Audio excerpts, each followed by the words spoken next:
Hi everyone, welcome back to my channel. నేను మీ సువర్ణ. ఈరోజు morning vlog అండి ఇది.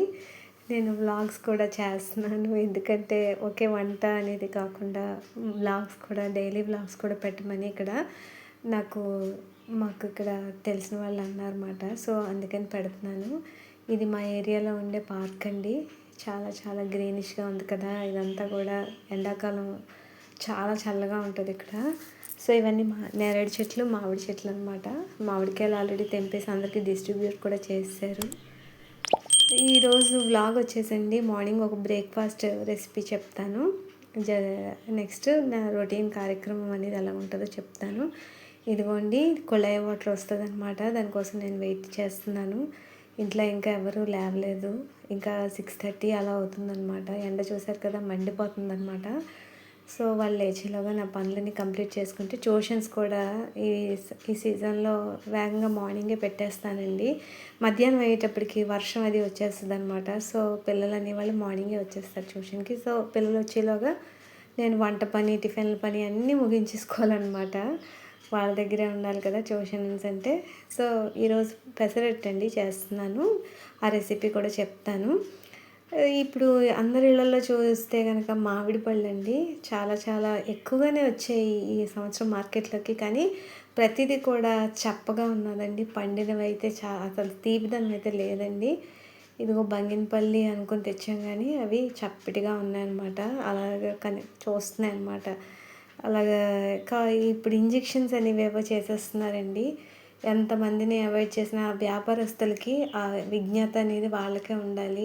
మనుషులు తింటే ఏమవుతుంది అనేది ఇంగిత జ్ఞానం లేకుండా పోయిందిలేండి జనాలకి. నెక్స్ట్ ఇవన్నీ స్నాక్స్ బాక్సెస్ అండి. నెక్స్ట్ ఈ స్టాండ్ గురించి నేను మీకు మంచిగా ఒకసారి ఫుల్ వీడియో చేస్తానండి. అది చాలా బాగుంటుంది. హౌస్ వైఫ్స్ అందరికీ కూడా ఉపయోగపడుతుందండి. సో వాటర్ పని అయిపోయింది. ఇప్పుడు టిఫిన్ సెక్షన్లోకి వెళ్ళిపోదాము.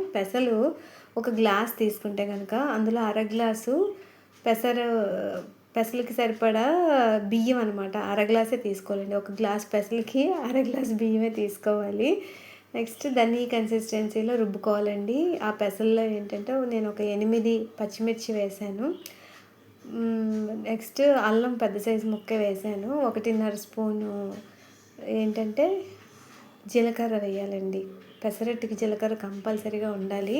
సో పావు పెసలకి అరపావు బియ్యం, ఒక 8 పచ్చిమిర్చి, 1.5 టేబుల్ స్పూన్ జీలకర్ర, తగినంత ఉప్పు, పెద్ద సైజు అల్లం ముక్క ఉంటే కనుక ఇదిగో ఈ విధంగా చక్కగా ఆనియన్స్ వేసి మనం పెసరట్లు వేసేసి ఇచ్చేయడమేనండి.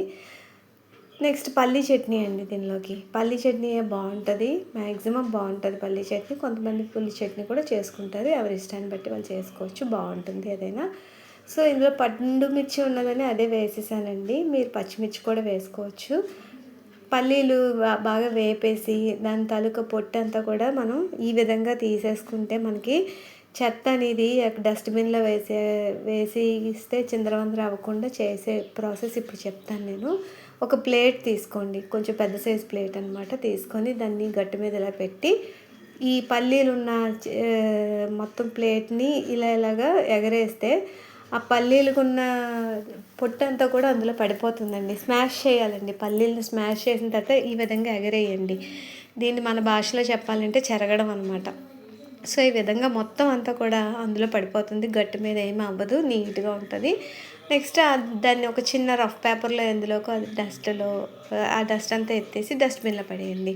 డస్ట్బిన్ కూడా నీట్గా ఉంటుంది అనమాట. సో పల్లి చట్నీ కూడా రెడీ అయిపోయింది. దీనికి తగ్గ పోపు సామాన్ ఏంటంటే కావాలంటే శనగపప్పు, మినప్పప్పు, నెక్స్ట్ కరివేపాకు అండి. కరివేపాకు కంపల్సరీ, ఆవాలు, జీలకర్ర, ఎండుమిర్చి ఇవంటే చాలండి.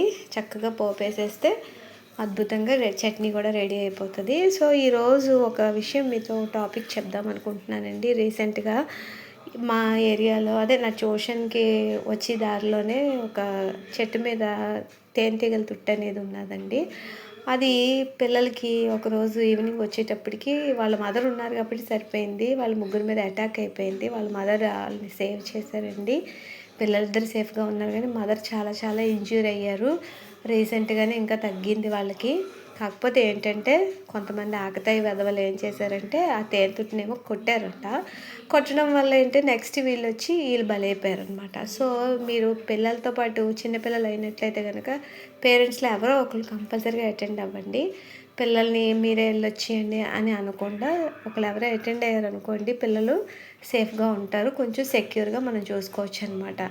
ఆపదలనేవి ఎప్పుడు ఎలా వస్తాయో చెప్పలేం. నెక్స్ట్ సమ్మర్‌లో పిల్లలకి నదులు, ఏర్లు, నెక్స్ట్ స్విమ్మింగ్ పూల్స్ దగ్గర ఉండేటప్పుడు కూడా పిల్లల దగ్గర పేరెంట్స్ కంపల్సరీగా ఉండాలండి. ఫోన్‌లవి పట్టుకొని మీ పని మీరు చేసుకోండి, మా పని మేము చేసుకుంటామంటే ఒక్కొక్కసారి ఏమవుతుందో చెప్పలేము. అందుకని జాగ్రత్తగా మన పిల్లల్ని మనం కాపాడుకుంటూ ఉండాలండి. చిన్న పిల్లలు కాబట్టి అందరూ కూడా జాగ్రత్తగా ఉండాలన్నమాట. సో, పెసరట్లు, పల్లీ చట్నీ రెడీ అయిపోయింది. టిఫిన్ పెట్టేశాను. ఇదండి మార్నింగ్ వ్లాగ్. నచ్చితే సబ్స్క్రైబ్.